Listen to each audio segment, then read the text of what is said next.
ጤና ይስጥልን ክቡራን ተመልካቾቻችን ከሐረሪ ቲቪ የሰዓቱን የአማርኛ ቋንቋ ዜናዎች ይዘን ቀርበናል። ዜናዎቹን እየመራው ነው ያያንቱ አመዳብረች ቆይታ ማድረግ ይሆናል። በቅድሚያም ክልላዊ ዜናዎች። ከአድዋ ድል ተምረን የአሁኑ ትውልድ ድህነትን ታሪክ ለማድረግ የአርበኝነት ድርሻውን ሊወጣ እንደሚገባ የሐረሪ ክልል ምክትል ርዕሰ መስተዳድር ወይዘሮ ሮዛ ኡመር ገለጹ። 130ኛው የአድዋ ድል በዓል በሐረሪ ክልል ከአኩሪ ታሪክ ወደ ብሩህ አድማስ በሚል መሪ ቃል በዛሬው ዕለት ተከብሯል። በተለይም ደሴ በዝርዝር ታቀርበዋለች። 130ኛው የአድዋ ድል በዓል በሐረሪ ክልል ከአኩሪ ታሪክ ወደ ብሩህ አድማስ በሚል መሪ ቃል በዛሬው ዕለት ተከብሯል። በመድረኩ የተገኙት የሐረሪ ክልል ምክትል ርዕሰ መስተዳድር ወይዘሮ ሮዛ ኡመር የአድዋ ድል የመላው አፍሪካዊ ድል መሆኑን አንስተው ይህም ጥቁር ነጭን ማሸነፍ አይችልም የሚለውን የሰበረ አኩሪ ታሪክ የተመዘገበበት ነው ብለዋል። ሌሎች የአፍሪካ ሀገራት ከቀኝ ግዛት ነጻ ያወጡበትን ቀን ሲያከብሩ፣ እኛ ግን የድል በዓል እንድናከብር አስችሎናል ይላሉ። ይህ ደማቅ የጥቁር ሕዝብ ሁሉ የድል ታሪክ ለአሁኑ ትውልድ የማይቻሉ መስሉ ነገሮችን ማሸነፍ እንደሚቻል የታየበት መሆኑንም ጠቁመዋል። ወቅቱ የነጠላ ትርክቶቻችንን ትተን አንድነታችን ላይ መመለስ ያለብን ነው ያሉት ምክትል ርዕሰ መስተዳድሯ አድዋ ደግሞ የጋራ ትርክቶቻችን መካከል በደማቁ የሚጠራ ታሪክ መሆኑን ጠቁመዋል። የአሁኑ ትውልድ ድህነት ላይ አርበኛ በመሆን ታሪክ ማድረግ ይጠበቅበታል ያሉት ወይዘሮ ሮዛ ይህም በኢኮኖሚ በለጸገች ሀገርም በመገንባት ሉዓላዊነቷን የሚገዳደር ኃይልም መመከት ያስችላታልም ብለዋል። ያደረገ ነው የሚቀሩ ነገሮች ቢኖሩ ማለት ነው። ስለዚህ ጠንካራ ሰራዊት ገንብተናል። ጠንካራ ኢኮኖሚ ደግሞ መገንባት አለብን።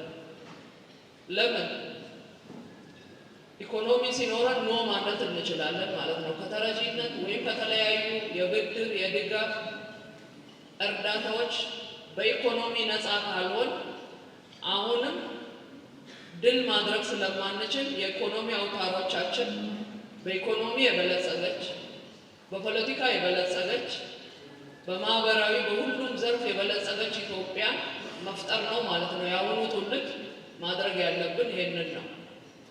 ስለዚህ ጠንካራ መንግስት ሊኖረን ይገባል። እንደተባለውም ያው ምርጫ ጠንካራ መንግስት ደግሞ የሚኖረው ሁሉም ዜጋ በዲሞክራሲያዊ መንገድ የራስ የሚለውን ጠንካራ መንግስት ማመስረት አለበት። እንደ ሀገር ከውጭ የሚመጣን ማንኛውም ኃይል ለመመከት የሚያስችል ጠንካራ የጸጥታ ኃይል መገንባቱን አንስተው ጠንካራ ኢኮኖሚ መገንባት ደግሞ የቀጣይ የሚጠበቅብን ግብ ነው ብለዋል። በተለይ መሻገር ያለብን መቅረፍ የሚገቡን ማሳካት የሚጠበቁብን ተግባራት ከፊት ለፊታችን ይጠብቀናል። ሁሉም ኢትዮጵያዊ ዘር፣ ቀለም፣ ሃይማኖት ሳይለየው በጋራ እጅ ለእጅ ተያይዞ መስራት ይገባዋልም ብለዋል። ጉዳዮች ላይ በጋራ ብዙ ጉዳዮች አሉ። እንደተባለው አርበኝነት በውጊያ ብቻ አይደለም። ኃላፊነቱን እየተወጣ የጸጥታ አካል ህይወቱን እየሰዋ ያለ አለ። እዚህ ያለን የመንግስት አመራሮች ደግሞ የተሰጠንን ኃላፊነት በጀግንነት መወጣት ነው። አንዱ ትልቁ ህዝባችን ከኛ የሚጠብቀው አገልግሎት በተገቢው መንገድ ማገልገል አለብን ማለት ነው። አርበኝነት በዛ ደረጃ ነው የሚለው። ሌላ ከብልሹ አሰራር የጸዳ ተቋማትን መፍጠር ነው አርበኝነት። ከሙስና የጸዳ በተለያዩ ጉዳዮች አሁን የሰው እጅን ህዝብን የሚያስለቅሱ በተለያዩ ጉዳይ የራሱን መብት ደግሞ በራሱ ብር የሚገዛ ህዝብ የሌለበትን ኢትዮጵያ መፍጠር ነው ማለት ነው የምንሰራው። ስለዚህ ለቀላል ነገር ማየት የለብንም። አርበኝነት ማለት አሁን የተሰጠኝን ኃላፊነት በትክክለኛው መንገድ ህዝቡን አገልግሎ አርበኛ መሆን ይቻላል ማለት ነው። ለህዝብ መስራት፣ ለህዝብ መኖር፣ ለአገር መኖር። የምስራቅ እዝን በመወከል የተገኙት ኮሎኔል ሐሰን ሰይድ የቀደሙት አባቶቻችን የመሪዎቻቸውን ጥሪ ተቀብለው በአንድነት በመዝመት አድዋ ላይ ለሀገራቸው ድልን እንዳጎናጸፉ ሁሉ የአሁኑ ትውልድ እንደ ሀገር በርካታ ተግባራት ይጠበቅበታልም ብለዋል። የአሁኑ ትውልድ የቀደሙት ያለምንም ቅድመ ሁኔታ የተደረገላቸውን ጥሪ ተቀብለው ለሀገራቸው ድል ብስራት እንዳበሰሩ ሁሉ ወጣቱ ሀገሩ በፈለገችው ሁሉ በፍጹም የሀገር ፍቅር ስሜት የሚጠበቅባቸውን ሊያደርጉ እንደሚገባም ኮሎኔል ሐሰን ጠቁመዋል። በሐረሪ ክልል ብልጽግና ፓርቲ ቅርንጫፍ ጽህፈት ቤት የፖለቲካ አቅም ግንባታ ዘርፍ የፖለቲካ ጉዳዮች ዋና ዳይሬክተር አቶ ታመነ ፍቃዱ በመድረኩ ላይ ለውይይት መነሻ ሰነድ አቅርበው የመድረኩ ተሳታፊዎች ተወያይተውበታል። ባለፉት ዓመታት በግብርና በሌማት ትሩፋትና ንግድ ዘርፎች በተከናወኑ ተግባራት እንደ ወረዳው ለወጣቶች ሰፊ የስራ ዕድል መፍጠሩን የሶፊ ወረዳ መስተዳድር አስታወቀ። የወረዳው ወጣቶች በተፈጠረላቸው የስራ ዕድል በመጠቀም ሕይወታቸውን መቀየር መቻላቸውን ገልጸዋል። ዘገባው የአብዲ ኡስማን ነው። ሲሳይ ዘሪሁን ተጨማሪ አለው። እንደ ክልል ባለፉት 6 ወራት በግብርናው ዘርፍ በተለይም በሌማት ትሩፋት ንግድ ዘርፎች በተሰሩ ስራዎች ለወጣቶች ሰፊ የስራ ዕድል መፈጠሩን የሶፊ ወረዳ አስተዳደር አስታውቋል። የሐረሪ ክልል ብዙሃን መገናኛ ኤጀንሲ ያነጋገራቸው የሶፊ ወረዳ ወጣቶች ከለውጡ በፊት ትምህርታቸውን ቢጨርሱም የስራ ዕድል አለማግኘታቸውን ገልጸው ከቅርብ ጊዜ ወዲህ ግን በተሰጣቸው ትኩረት በማህበር ተደራጅተው በተለያዩ ስራዎች ላይ ተሰማርተው ውጤት እያገኘን እንገኛለን ይላሉ። ወጣቶቹ የስራ ዕድል ከማግኘታቸው በፊት ስራ ፈትና አልባሌ ቦታ ጊዜያቸውን የሚያሳልፉ ለሶስት ተጋልጠውና በጥገኝነት ይኖሩ የነበረ ቢሆንም ባለፉት 4 ዓመታት ግን ከመንግስት በተደረገላቸው ድጋፍና በተሰጣቸው ትኩረት በመስኖ ልማት በሌማት ትሩፋትና በተለያዩ የንግድ ዘርፎች ተሰማርተው ተጠቃሚ እየሆኑ እንደሚገኝ ተናግረዋል። አኒ ደርገይሰ ዱራን ሆጂዳ ባዳን ቱሬ ለማ ቀሬ ኹታ ሁለም ፍለቴ ዲፕሎማን ቀባደ ቱሬ ፋርማሲ ዳኒ ዲፕሎማ ቀሮ ጅራደ እና ቀደም ሲል ስራ አጥ ነበርኩ። ተምሬ ዲፕሎማዬን ቢጨርስም ስራ አጥቼ ቆይቻለሁ። ነገር ግን የስራ ዕድል ከተፈጠረልን በኋላ አሁን አደሬ ብዩ በሚባል ጫኝና አውራጅ ማህበር ተደራጅተን እየሰራን እንገኛለን። ስራ መናቅ አያስፈልግም። ቀደም ሲል በተለያዩ ሱሶች ውስጥ ተዘፍቀን ነበር። አሁን ግን ጊዜያችንን በስራ ላይ እያሳለፍን ነው።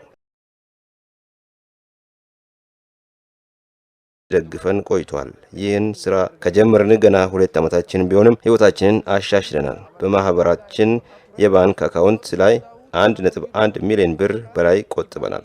እንደኛ ላሉ ወጣቶች ስራ አትናቁ፣ ያገኛችሁትን እድል ተጠቀሙበት በማለት እመክራለሁ። ጨራ ዱፌቲ ሆጂ ቱፈቹ ዋን እንቀምነፍ ሆጂ ዱፍቴውን ደረቱ ወለ አካኒፍ ጅሩ ደንዶ አስማኒን ዳምሰ ደርፈቹ ፈዳቹ ጃንኩን አሲተና ገሞጂራ ዱራን ብሻን በቃ ኢዶ ተነቲ ዱጋቲ ዳፉ ንጀባታ ገሩ ሞቱማን ከኛ ብሻን ነው ቆቴ ፓምፒኑ ከይሳ ይህ ቦታ ቀደም ሲል ውሃ አልነበረውም።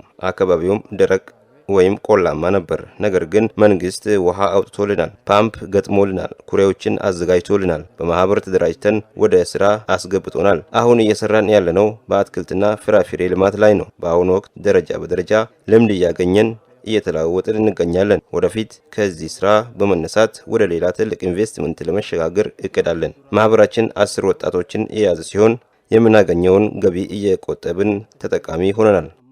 በቃ አማ ረኮን ተቀሶ ደሌኑ ነመሙትቹ ለኒ መላ ተራ ረኮን አከሲ ሰነሶ ደሌኑ ነሙትቴ አቲስ ፊዲ ወሊንጀቾ ሶንቴን ዋን ቁሰነሰን ራፉደኔቲ ረኮሌ ጅርቱ ሰን ፍራየቹ ወደ ስራም ከገቡበት ጊዜ አንስቶ ከገቢያቸው መጠነኛ ቁጠባን በማድረግ የተሻለ ኑሮን በመምራት ላይ መሆናቸውን ተናግረው ወደፊትም አሁን ካሉበት ወደ ሌሎች ስራ ኢንቨስትመንቶች ለመሸጋገርም ስለማቀዳቸው ይገልጻሉ።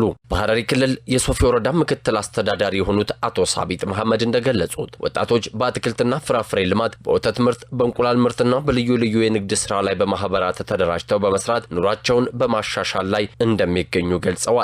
አቶ ሳቢጥ አክለውም የወረዳው ወጣቶች በተፈጠረው የስራ ዕድል ተጠቃሚ እንዲሆኑ ግንዛቤ ከመፍጠር ጀምሮ ህይወታቸውና ቤተሰባቸውን እንዲለውጡ ለማድረግ የተለያዩ ድጋፎችም እየተደረገላቸው ስለመሆኑ አንስተዋል። ጨራ ሆጂ ሙቲ ወጂ ወልቀበቴ ናኖ ኢሳት ጨራ አርከሙ ፈየደሜ የስራ ዕድል ፈጠራን በተመለከተ ወጣቶች በአካባቢያቸው ያለው ዕድል እንዲጠቀሙ እየተደረገ ነው። በአሁኑ ወቅት ወጣቶች በኢንተርፕራይዝ ተደራጅቶ በግብርና፣ በአትክልትና ፍራፍሬ ልማት፣ በማዕድን፣ በተለያዩ የማምረቻ ዘርፎች ላይ ተሰማርተው በመስራት ህይወታቸውን እየቀየሩ ይገኛሉ።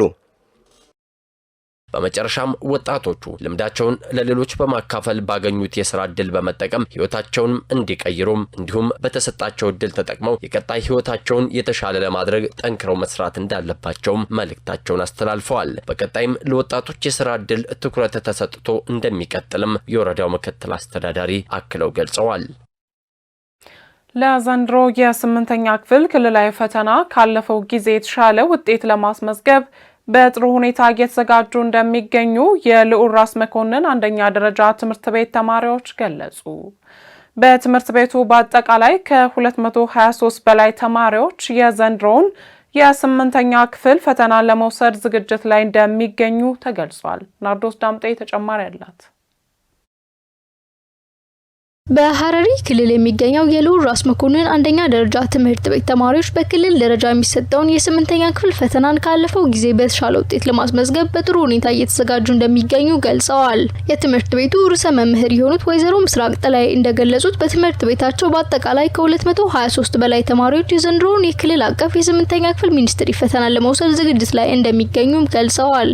ያንዳንዱ ትምህርት በ1150 እንዲሁም ደግሞ ራሳቸው ደግሞ በኳሊቲ ሰርክል አለ። በኳሊቲ ሰርክል የተዘጋጁ ጥያቄዎችን ሙሉ ለሙሉ እየሰሩ ራሳቸውን የምንፈትሽበትና ያሉበትን ደረጃ የምናውቅበት ነው። እነዛን ተማሪዎች በፈተና ነው ምን መዝናቸው ማለት ነው።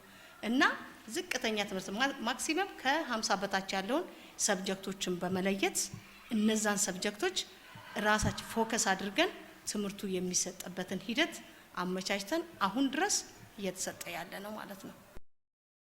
ርዕሰ መምህሯ እንደገለጹት ከትምህርት ቢሮ በተሰጣቸው አቅጣጫ መሰረት ተማሪዎችን በትምህርትና በስነ ልቦና ለማጠናከር ከመደበኛ የትምህርት ክፍለ ጊዜያቸው በተጨማሪ ከ11 እስከ 12 ሰዓት ቋሚ የሆነ የጥናት ክፍለ ጊዜ ተመቻችቶላቸው የጥናትና የማጠናከር ድጋፍ እየተሰጠ መሆኑን ተናግረዋል። ከዚህም በተጨማሪ ከተለያዩ ትምህርት ቤቶች የተውጣጡ የሞዴል ፈተናዎችን በመስጠት ተማሪዎች የፈተና አወጣጡን ተረድተው ዝግጅታቸውን እንዲያጠናክሩ እየተደረገ እንደሚገኝም ተናግረዋል። መደበኛው ትምህርት እንደ መደበኛ አላቸው። በተረፈ ግን ከ11 ሰዓት እስከ 12 ሰዓት እዚህ ትምህርት ቤት ብመጣ ቋሚ ትምህርት ይሰጣል። ጥናት ፕሮግራም አላቸው። የጥናት ፕሮግራም ከገንዘብ ጋር ተያይዞ ሳይሆን ቢያንስ መክፈል እንኳን የማይችል ተማሪ ጥናት ያጠናል። ይሄ እንደ ግዴታ ነው። ከወላጅ ጋር ቁጭ ብለን ዲል ያደረግንበት ነው። ያ ደግሞ ምንድነው ውጤታማ ሆኖልናል። የውጤታችንም አጋጣሚ ሆኖ በየክፍሉ በየሰብጀክቱ ያመጡትን ውጤት አንደኛ ሴሚስተር ላይ ውጤታቸውን ተንትነን ስናይ ጥሩ ነገር አለ። በዚህ ሂደት የሚቀጥሉልን ከሆነ እርግጠኛ ነኝ ክልሉ የሚያዘጋጀውን ፈተና ሀሪፍ ውጤት ያመጣሉ ብዬ ነው የምገምተው።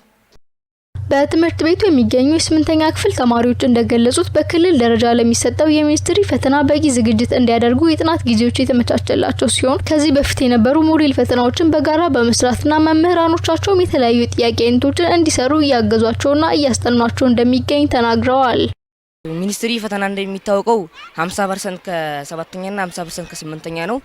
ከዛ ሁለቱንም በጋራ ማጥናት ነው። የ7ኛውንም የ8ኛውንም ላይብረሪ በመግባት በትርፍ ሰዓቴም ላይብረሪ አስተማሪዎችን በመጠየቅና አስተማሪዎችም ከኔ ስለሚያግዙኝ በዛ የተዘጋጀው ይገኛለሁ። ትምህርት ቤታችን በጥሩ ሁኔታ ነው እያስተማሩ ነው ያሉት። የተለያዩ ጥያቄ ያሰሩናል። በተለያዩ የቲቶርም ይሰጣናል። በደንብ ነው ለሚኒስትሪ እያዘጋጁ ነው ያሉት። የወላጆች ተሳትፎ እንዲጠናከር በትምህርት ቤቱ ስብሰባዎች የሚካሄዱ ሲሆን ወላጆች ልጆቻቸውን በቤት ውስጥ እንዴት እንደሚያግዙ ተሞክሮቻቸውን እያካፈሉ ይገኛል። ይህም የትምህርት ቤትና የቤተሰብ ትብብርን እያጠናከረ መሆኑ አንዱ ማሳያ መሆኑን ርዕሰ መምህሯ ተናግረዋል። ኤክስፒሪየንስ ሼር ያደርጉናል እንደ ትምህርት ቤታችን ማለት ነው። ይህ ልጅን በምን አይነት ሜትር ተጠቅመ ነው። ስለዚህ ለሌሎችም ልጆች አሪያ የሚሆን ወላጆችን ፒክ አድርገን ጋብዘን ለተማሪዎቹ ትምህርት የሚሰጥበትን ሜትድ ሁሉ እያመቻቸን እየሰራን ነው። በዘንድሮ ዓመትም ከባለፈው የተሻለ ውጤት ማስመዝገብ እንዲችል ተማሪዎች በትጋት እንዲዘጋጁና ወላጆችም ለልጆቻቸው ድጋፍ ማድረግ እንዲቀጥሉ ጥሪያቸውንም አቅርበዋል። እያንዳንዱን ነገሮች በጋራ ነው። ውጤት የሚገርም ነገር የራስ መኮንን ውጤት ማለት የወረዳቸው ውጤት ነው።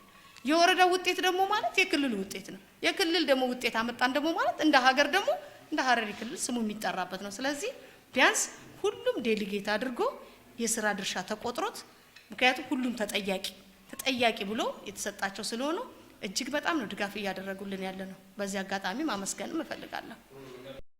በመጨረሻም ርዕሰ መምህሯ እንደገለጹት ውጤት የጋራ ነው። ሁሉም ትምህርት ቤት ተማሪዎቻቸውን በማብቃት የተሻለ ውጤት ለማስመዝገብ ትምህርት ቤታችንን ብሎም ክልላችንን ማስጠራት እንችላለን ሲሉ መልእክታቸውን አስተላልፈዋል።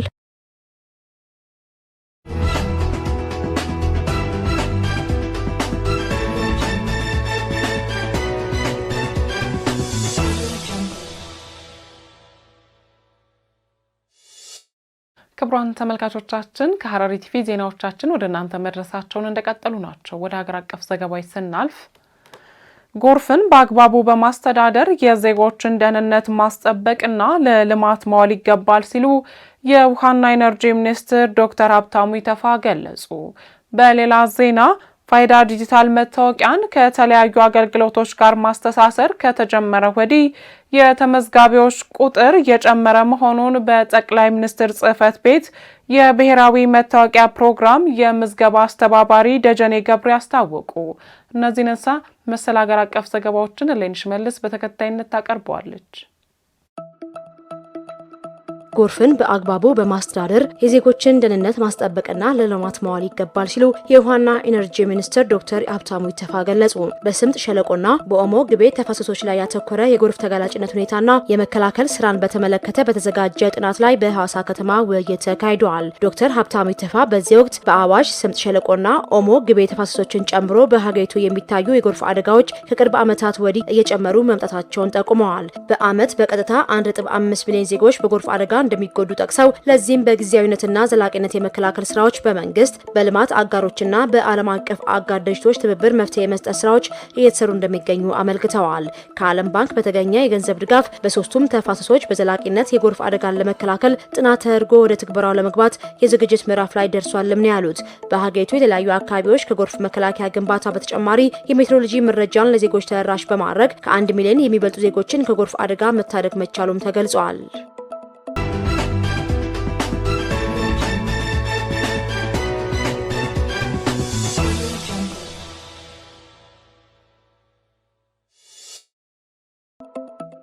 ፋይዳ ዲጂታል መታወቂያን ከተለያዩ አገልግሎቶች ጋር ማስተሳሰር ከተጀመረ ወዲህ የተመዝጋቢዎች ቁጥር እየጨመረ መሆኑን በጠቅላይ ሚኒስትር ጽሕፈት ቤት የብሔራዊ መታወቂያ ፕሮግራም የምዝገባ አስተባባሪ ደጀኔ ገብሬ አስታውቀዋል። በ2014 ዓ.ም በጠቅላይ ሚኒስትር ጽሕፈት ቤት የተጀመረው የብሔራዊ መታወቂያ ፕሮግራም ከቅርብ ጊዜ ወዲህ ከተለያዩ አገልግሎቶች ጋር በማስተሳሰር የዲጂታል መሰረተ ልማትን ለማሳለጥ እየተሰራ ይገኛል። የብሔራዊ መታወቂያ ፕሮግራም የምዝገባ አስተባባሪ ደጀኔ ገብሬ ለኢዜአ እንደተናገሩት የፋይዳ ዲጂታል መታወቂያ ምዝገባ አካታች እንዲሆን ከተለያዩ አገልግሎት ሰጪ ተቋማት ጋር በቅንጅት እንዲሰራ ተደርጓል። በዚህም የፋይዳ ዲጂታል መታወቂያ ተመዝጋቢዎች ቁጥር እየጨመረ መሆኑን ገልጸው የምዝገባ ፕሮግራሙ ከተጀመረ ወዲህ 36 ሚሊዮን ዜጎች ተመዝግበው የመታወቂያ ባለቤት መሆናቸውን ገልጸዋል። ፋይዳ ዲጂታል መታወቂያ የአገልግሎት አሰጣጥን የሚያቀላጥፍና ለሀገር ኢኮኖሚ ግንባታ አይነተኛ ሚና እያበረከተ እንደሆነ ጠቁመው በተለይም የዲጂታል ኢትዮጵያ 2030 ስትራቴጂን ከግብ ለማድረስ ጉልህ ፋይዳ ይኖረዋል ብለዋል። ለአብነትም ፋይዳን ከአርሶ አደሩ የመሬት ባለቤትነት ጋር ማስተሳሰር በርካታ ዜጎች እንዲመዘገቡ ከማድረግ ባለፈ አርሶ አደሩ ይዞታውን አስይዞ የፋይናንስ አቅርቦት እንዲያገኝና ማሳውን በአግባቡ ለማስተዳደር እንደሚያግዝ ተናግረዋል።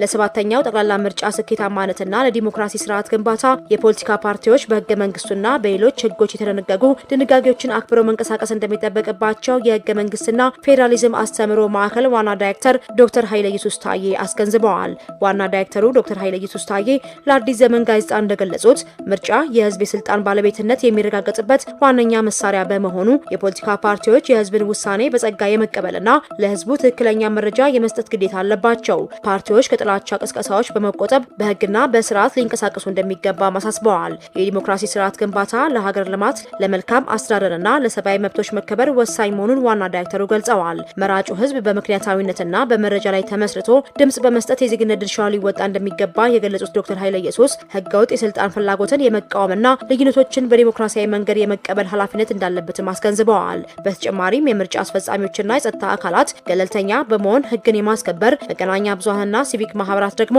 ሚዛናዊ መረጃ የማቅረብ ሚናቸውን እንዲወጡ ጥሪ አቅርበዋል።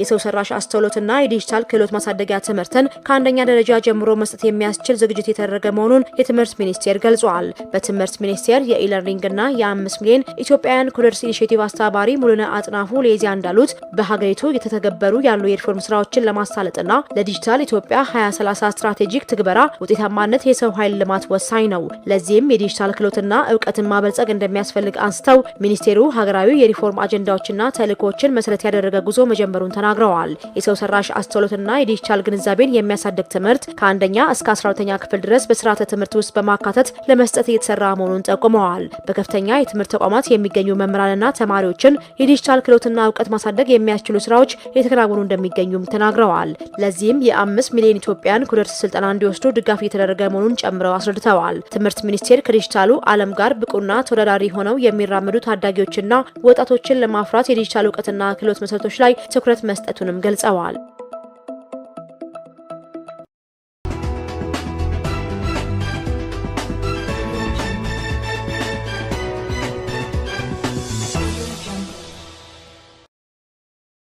የህንድ ጠቅላይ ሚኒስትር ናሬንድራ ሞዲ ለሁለተኛ ጊዜ በእስራኤል የሚያደርጉትን ጉብኝት በቀጠናው ከቻይና ጋር ያለውን ፉክክር ማጠናከሩ ተሰማ። የህንድ እስራኤል ትብብር የቻይናን አጠቃላይ ኢኮኖሚያዊ ክብደት ከማስወገድ ይልቅ ህግዳር ተኮር ዘርፎችና ደህንነትን የቻሉ የቴክኖሎጂ ጎራዎችን የመቅረጽ እድሉ ከፍተኛ ነው። ምስጋና ኃይሉ ተጨማሪ አለው። የእስራኤሉ ጠቅላይ ሚኒስትር ቤንጃሚን ኔታንያሁ ጽህፈት ቤት ባወጣው መግለጫ በእስራኤልና በህንድ መካከል ታላቅ ጥምረት አለ፣ እናም ሁለቱም አይነት ትብብርን እንነጋገራለን ሲሉ ተደምጠዋል። በባር ኢላይን ዩኒቨርሲቲ የፖለቲካ ሳይንስና የደህንነት ጥናት መርሃ ግብር ትምህርት ክፍል መምህርና ተመራማሪ የሆኑት ሎረን ዳገን የሞዲ ጉብኝት ክልላዊ እንድምታዎች በመሰረተ ልማት በቴክኖሎጂና በመከላከያ ኢንዱስትሪ ስነ ምህዳሮች ላይ ያለውን ውድድር መጨመሩን ተናግረዋል። አሞስ አክለውም እንደተናገሩት ጥልቅ የህንድ እስራኤል የመከላከያም ቴክኖሎጂ ትብብር የህንድ አስተማማኝ ደህንነትና ቴክኖሎጂ አጋርነት ለተመረጡ የክልል ተዋናዮች መደረጉ የቻይና ቴክኖሎጂ ስርጭትንና ደረጃዎችን ለመቆጣጠር የምታደርገውን ጥረት ያወሳስበዋል ብለዋል። ክልላዊ ትስስር ተነሳሽነትን የሚያጠናክር ማንኛውም የህንድ የእስራኤል ኢኮኖሚ ደህንነትን አስተላለፍ ለቻይና መሰረተ ልማት ተኮር ተጽዕኖ ሞዴል አማራጭ አመንኪዮ ይፈጥራል። አሞስ አክለውም ህንድ የምዕራባውያን የፖለቲካ ትረካዎችን ሳትቀላቀል አጋርነቷን ማስቀጠል መቻሏ ለመካከለኛው ምስራቅ ማራኪና ቻይናን ለመቃወምም የሚያስችል ሆኗል። ዋናው ገዳም የቻይና ክልላዊ ሚና በንግድ ሚዛን፣ በኃይል ትስስርና በመሰረተ ልማት ፋይናንስ ውስጥ መዋቅራዊ ነው ተብሏል። የህንድ እስራኤል ትብብር የቻይና አጠቃላይ ኢኮኖሚ ክብደትን ከማስወገድ ይልቅ ዕዳ ተኮር ዘርፎችንና ደህንነትን የቻሉ የቴክኖሎጂ ጎራዎችን የመቅረጽ እድሉ ከፍተኛ ነው።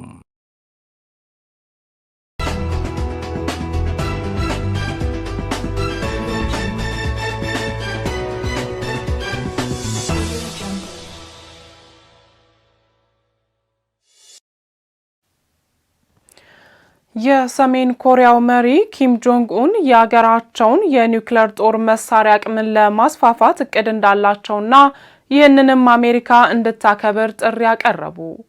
አሜሪካና ሰሜን ኮሪያ ወዳጅ መሆን እንደሚችሉ የተናገሩት ኪም ነገር ግን ይህ የሚሆነው አሜሪካ ሰሜን ኮሪያ የኒውክሌር ጦር መሳሪያ ባለቤት መሆኗን ስትቀበል ነው ብለዋል። ይህ በፓርቲያቸው ስብሰባ ላይ የተደረገው የመሪው ንግግር ፕሬዝዳንት ትራምፕ በመጪው ሚያዝያ ቻይናን በሚጎበኙበት ወቅት ድርድር ለማድረግ የሚያስችል እድል ለመክፈት የታሰበ ነው ተብሏል። ነገር ግን ኪም ደቡብ ኮሪያ ዋነኛ ጠላት በማለት ከጎረቤታቸው ጋር ሊኖር የሚችልን ዲፕሎማሲያዊ ግንኙነት ተስፋን አጨልመውታል። አሜሪካ ያለንን የኒውክሌር ይዞታ የምታከብር ከሆነና የጠላትነት ፖሊሲዋን የምታነሳ ከሆነ የማንስማማበት ምንም አይነት ምክንያት የለም ሲሉ ኪም በኮሪያ ሰራተኞች ፓርቲ ጉባኤ ላይ መናገራቸውን የሀገራቸው መገናኛ ብዙሃን ዘግበዋል። ክቡራን ተመልካቾቻችን ከሐረሪ ቲቪ ለሰዓቱ የነበሩን የአማርኛ ቋንቋ ዜናዎቻችን የተከታተላችሁትን ይመስል ነበር። ከቀሪ የሐረሪ ቲቪ መሰናዶዎች ጋር መልካም ቆይታ